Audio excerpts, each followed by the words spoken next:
If you're on a highway and Roadrunner goes beep beep, just step aside or you might end up in a heap.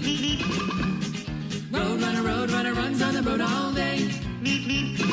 Even the coyote can. What's up, YouTube model community? This is Mopar Mike coming from the train room with a little update on the prostreet 69 Roadrunner. Totally mocked up at this point, but what I've been doing is scavenging kits and doing interior fit issue, just fitting up the interior with the glass. Basically, I got like 3 or 4 kits involved with this build. A complete 70 Super B prostreet car, chassis, wheels, engine, 68 AMT Roadrunner kit, is donating its interior, and of course the Johan kit that I started with, and another parts kit from a 70 Super B prostreet kit. What I'm intending to do is the front end looks a little bit high on it, but I'm gonna rebuild the whole, build up a whole new chassis and all on it, and maybe I could straighten it up in that phase if I rebuilt the chassis. But I've also decided on a color. Model Masters, let's see, Go Mango or / Vitamin C Orange. Go Mango is actually the Dodge's version of Vitamin C Orange Plymouth, or vice versa. Go Mango. Anyway, each side of Chrysler Corporation, even though they're the same color, they just named them different. No big deal. Yeah, I'm going enamel with it, so I'm going to probably prime it with some more Model Masters primer.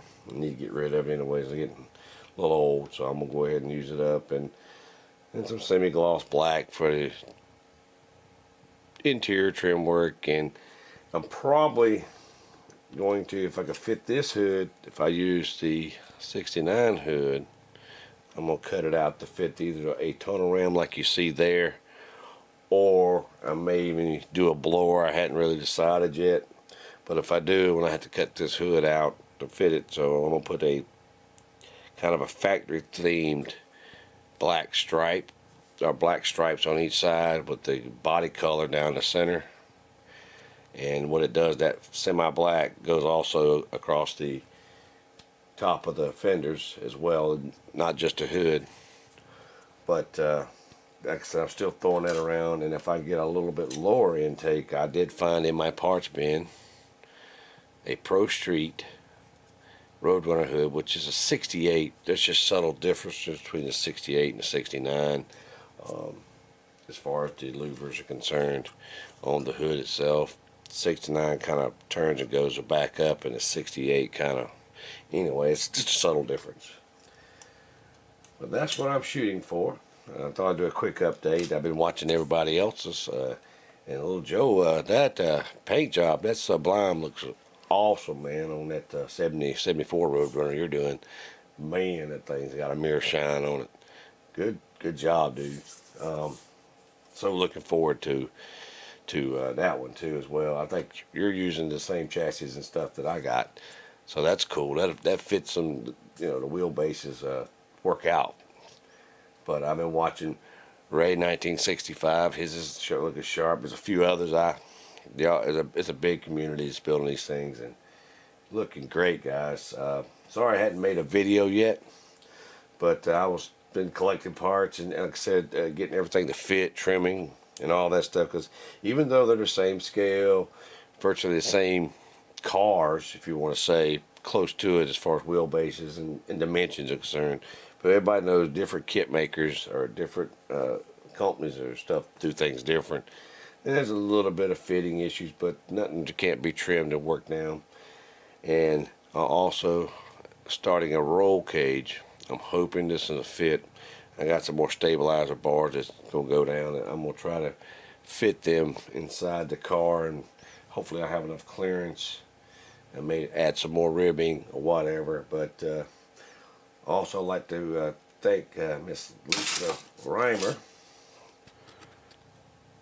from ExtremeScaleDetail.com. I ordered some parts to go on this car. 2 days, fellas, to get them in. 2 days. I ordered me a set of wires, a wire kit, and a large nitrous bottle, which I'm going to, of course, incorporate into this car. I'm going to try to plumb this up so it would look more realistic, and try to wire it and plumb it up. Like I said, I've been gathering through parts boxes, scavenging. Like I said, I got some kits could be missing some stuff, so I'm gonna have partials. But usually when I do that, I got several of them anyway, so either or.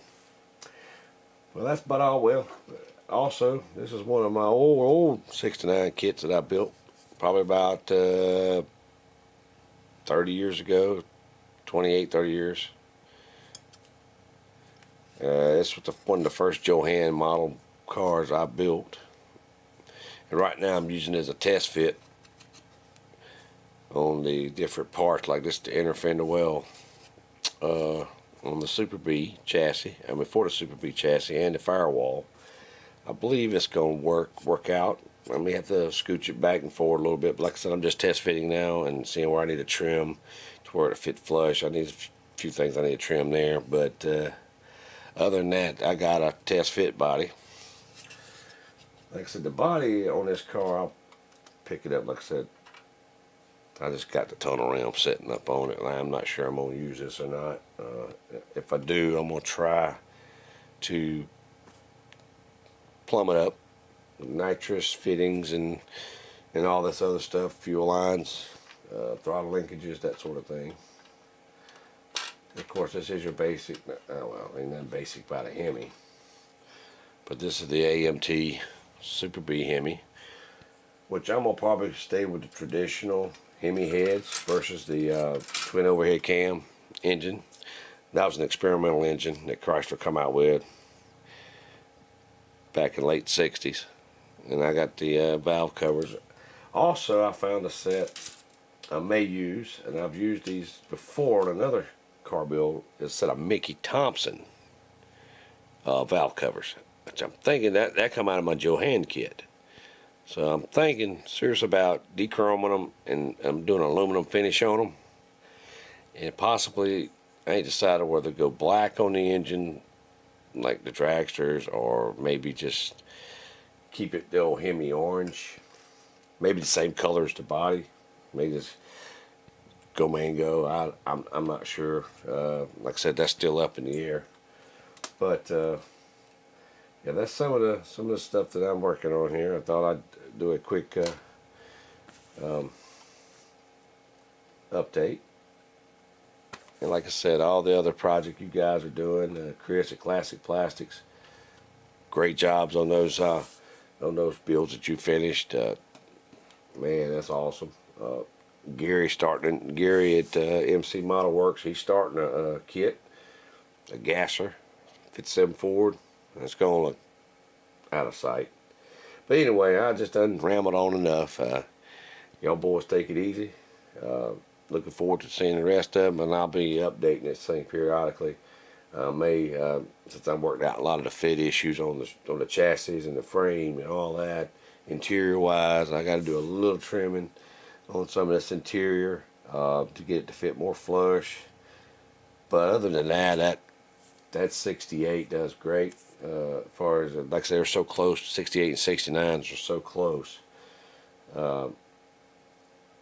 It tends to work pretty good, including the dash, everything. You know, like I said, like mixing two different kits together. Everybody knows how when the kit bash one, and that's what you have to look forward to is doing a little fitting. But I think, like I said, the stance is going to be awesome. Like I said, I'm going to lower the front end some. Like I said, this is just, it's hard keeping it on the on the stance. The Kragers, I think, yeah, Krager, centerlines. Oops, they won't focus. Or I may use the Kragers that came out of the Dirt kit. The SS's. I ain't sure, but they either want to look period for the car. And anyway, I'm gonna sign off. Y'all guys, girls, take it easy out there in YouTube model community. And as always, stay safe, take care, and God bless.